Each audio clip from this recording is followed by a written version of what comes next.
Well, this particular episode is going to be a bit more shorter, and I apologize to people since you guys seen me do maybe more than one review. So I'm going to be only focusing on West Coast Pro's much recent event.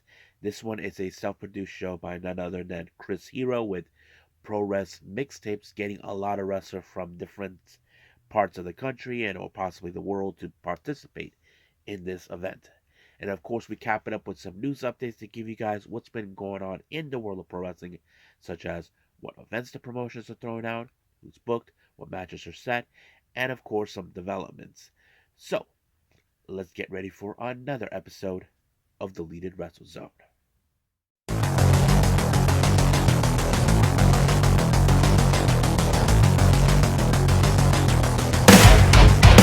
Are you ready? Get up, get up! Get up, get up! Get up, get up! Get up, get up! Get up, get up! Get up, get up! Welcome everybody to the Deleted Wrestle Zone, all things that is pro wrestling with AEW, NXT, New Japan Pro Wrestling, TNA, the National Wrestling Alliance, various promotions, wrestlers, matches, and championships. I am your host, J Rod here. So, if you are new to the channel, welcome. This is a channel where we do a lot of pro wrestling reviews from various promotions, not only here in the United States, but also in Japan, Mexico, Canada, Europe, the UK, anywhere in the world where pro wrestling is not as big, but it continues to grow. We also do discussion videos, talk about various topics such as the wrestlers themselves, the promotions, factions, storylines, whatever we want to talk about. We also do more news updates. If I'm unable to put it on this episode, I can put it on a separate video by itself. We also do real time news updates to keep you guys on alert if something has happened in the world of pro wrestling that needs to be addressed. We also do the Unagi Sayaka Watch and various other cool things as well. So if you like what you see, please subscribe to us or click on that subscribe button. You'll be getting a lot of daily reviews and other cool stuff on this channel as well. But if you like this episode, please give us a like on the like button or a nice comment in the description down below. Now, all introductions are set aside, so let's begin with our only review that we're going to do for today, and that is none other than West Coast Pro's Pro Wres Mixtapes.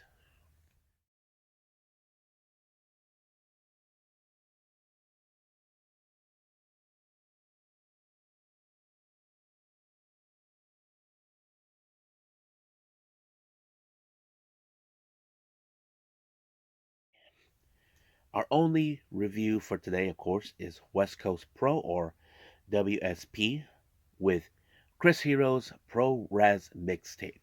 Now, this is a self produced show that he did on the fly or something, I don't know. But he recruited wrestlers from different parts of the country. Wrestlers that I've seen at the East Coast, veteran wrestlers, and possibly international wrestlers. So, of course, it opened up with Chris Hero doing his little promo. He will be involved in the match a little later, but we'll get to that at some point. Now, uh, our first match we have Hollow Wicked, Jigsaw, and Matt Mikowski. They take on Aramis, Viajero, and Lee Moriarty. I thought this match was pretty good. It was very interesting. Now, if you guys never heard of Hello Wicked or Jigsaw, these guys are from down from the East Coast. I see them on certain promotions like in the possibly Jersey area or so, or Connecticut or somewhere around in that particular region. But it was great to see them.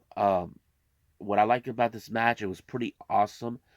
But this match ended in a weird way. I'm not sure. It ended with Aramis picking up the win when he applied a power bomb, a hollow wicket. But however, there was a moment where it seems like Jigsaw actually tried to break the count, but it did not happen. It was too late. It seems like it stopped, but the referee called it saying it's over. Like I already got 30 count.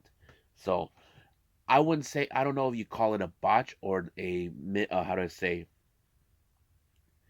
a miscommunication or something. I don't know, but that's how it ended. Now, our next match, we have a three-way match. We have Heather Reckless versus Sandra Moon versus Rachel Ellering. So I thought the match was pretty good. I've seen all three of these ladies what they can do in the ring. We all know Rachel Ellering. We know she is, of course, the daughter of Paul Ellering, who managed the Road Warriors and now AOP and all that stuff. Uh, Heather Reckless, I've seen her on the Independents a whole lot. Sandra Moon, well, no, normally we've seen her on the West Coast Pro. Last year she did a tour in Japan with Marvelous, but it's great to see all three of them together. But the real question is how this was going to end. It was Rachel Ellering who picked up the win when she applied the Boss Woman Slam onto Heather Reckless and picked up the W. Now, this next match is a battle of supremacy, NorCal versus SoCal. Now, the Suavecitos are a team based out of the LA region, taking on, of course, the guys from the north, from the Bay Area, Starboy Charlie, uh, Titus Alexander, and of course Vinny Masario. This whole thing has always been a bloody war. The Suavecitos have been trying to prove once and for all that with their dirty tactics, saying that they're far more superior. Even though West Coast Pro were in LA, everybody were cheering for them, but not a lot of people who are behind the scenes are big fans of us Suavecitos since they invaded. Despite of all the rules and they tried to apply, it didn't work. But once again, with their unnecessary tactics, Adrian Quest used the bat onto Vinny Masario while the ref was distracted. Um, of course, they picked up a Quest pin Masario, and that was pretty much it. Sooner or later, someone's going to have to deal with those guys.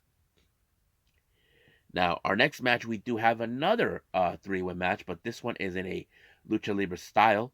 We have Cometa Maya, Radioactivo, and Oni El Benito. Now, I never heard of these two other guys, Cometa Raya and Radioactivo, but I am familiarized with Oni Benito. We've seen him in GCW, we've seen him in GLEAT.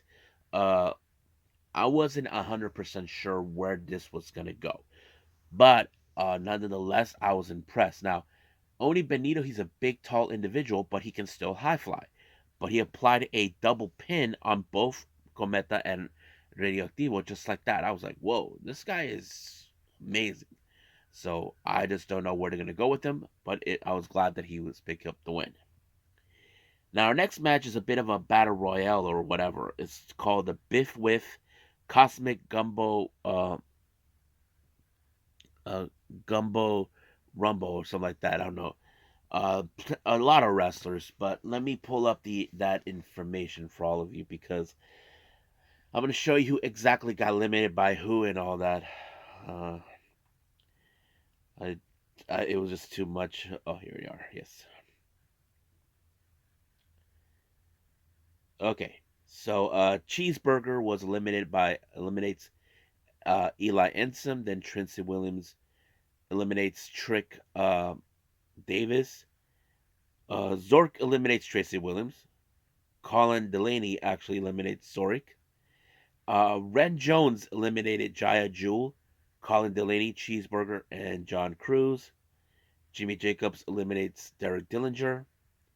Dak Draper eliminates Jimmy Jacob. Ren Jones eliminates Dak Draper. And of course, Beef eliminates Ren Jones. And Beef eliminates the one person no one expected, Serpentico. That's right, he was there too. But it was Beef who picked up the win. Now, our next match is a very interesting one. We have straight coming from DDT Pro Wrestling in Japan, Kazusada Iguchi. He takes on, of course, Chris Hero, the man of the hour. The match was really intense, very, very, you know, how do I say this? Far more supremacy. But however, the match actually ended with, as took a toll when Iguchi took out the ref, and it ended in a no contest. Brian Keith showed up, trying to collect the bounty, and then of course Mecha Mummy showed up, and then all of a sudden this match was turned into a tornado tag team match. Now, if you guys know what that is, good for you. Those who don't, tornado tag match is where you don't have to tag in. You can brawl anywhere in the venue. We've seen that many times, and not only in independents but also in major promotions as well. I thought the match was pretty fun. However, we did see Mekamami launch his arms, use the drills. He even drilled the referee, Sparky. Like I felt bad for Sparky, but that's how it ended. But it was, of course, Brian Keith with the Tiger Driver onto Mecha Wolf to pick up the win. Now, our next match is called a Llavero Masterclass Challenge 2 out of 3 falls. If you guys don't know what that means, Llavero means hold, or initially it means key, but it's a hold, basically like a submission move. Basically, it's all about submissions. So we have the king of strange style, Aries, and of course, Angelico. Now, those who know Angelico, he is very good at doing holds throughout his entire career, which made him who he is. Now, the first fall went to Aries, and then of course, Angelico was the one who got the second, so it was neck and neck. And after that, for the third fall, we have Angelico. He picked up the win, and that was it right from there. Now, our main event, we have Ari Fox versus Justin Kincaid versus Alpha Zoe. Now, Alpha Zoe, as you know, I love the fantastic story where he's trying to get back on track after unable to win the West Coast Pros Championship. Hopefully, this match will put him in conversations. But he has to face against 2 other people, see what is going to happen. But what impressed me the most, Alpha Zoe did a double sidewinder on both Kincaid and Fox, but he actually pinned Kincaid, and 1, 2, 3, it was done. So, fantastic match. I enjoyed it. So, I think that's pretty much it what we have for West Coast Pro. I believe it's time for our last and final thing, and it's going to be also a very short one for you all, and that is, of course, news updates.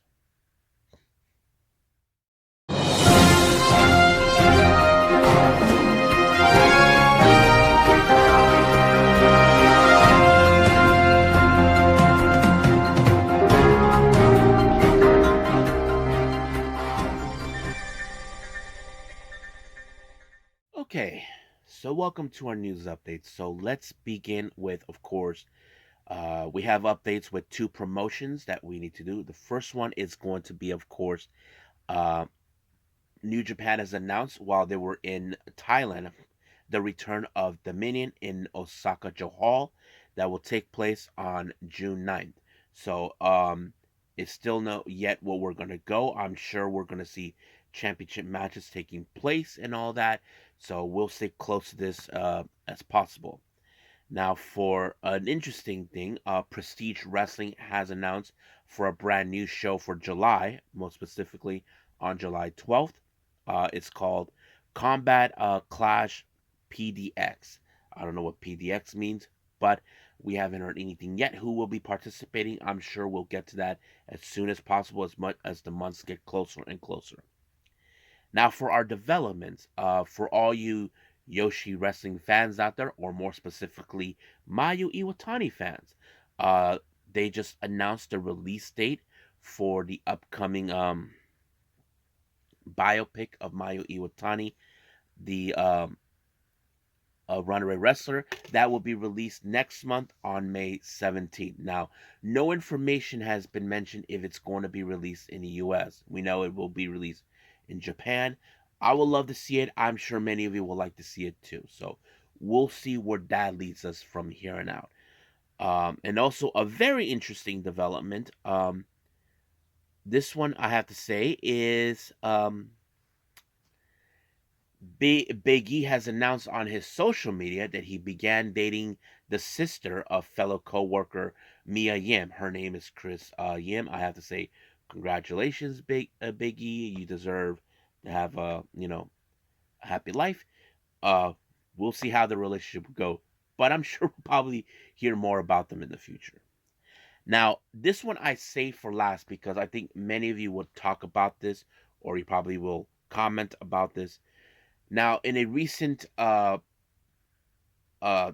Wrestling Observer Radio episode, brought one of the topic of discussion, and I like to call this one for me as the topic of the day. Brian Alvarez and good old Dave Meltzer, or as the Bucks, young Bucks like to call him, Uncle Dave. They talk about the possibility about Vince McMahon starting up his own promotion with the stocks he would sell. Now, this is a very good topic, and I'm sure many people would say. Now, I did talk to a friend of mine who I will name nameless, of course. He, in fact, gave me his thoughts about this. He says that Vince McMahon could actually start up his new promotion, but however, he will have a hard time getting people to get it started. Of course, because we all know the allegations. People probably don't want to be around him for whatever reason, and that's pretty much it. I mean, I understand that. So yeah, I mean, it is the possibility, but he'll probably have a hard time trying to get people on board. I don't know if he thought of the idea of doing that. Who knows? But we'll see. I mean, it is a possibility, but we haven't heard nothing. I mean, we just saw Rossi Ogawa announce a brand new promotion recently. We're still waiting for the name of you know, the promotion or what they're gonna do. So we'll see about that. I think that's pretty much it what we have. So I think let's just call it a day. Well, I hope everybody enjoys this episode. Coming up, first things first, I want to apologize to all of you. I was initially going to do more than one review, but due to some for some not personal issues, but more like personal problems, my body was not feeling too 100%. I was unable not to concentrate anything. I had a long shift in my regular day job. Uh, but I hopefully I'll feel better. Things will be better the following day. So we'll see what happens. So if anything else, we'll see. As for our upcoming episode, I am considering reviewing the recent New Japan show, Wrestling World, which took place in Taiwan. I'm really curious about that event and possibly spark Yoshipiros of America and our other cool things as well. But we'll see what happens until then. But for right now, we'll leave things how it is, and I will see you guys in the next DWZ time, same DWZ channel. I must bid all of you adieu. So, goodbye, and have a nice day. Bang.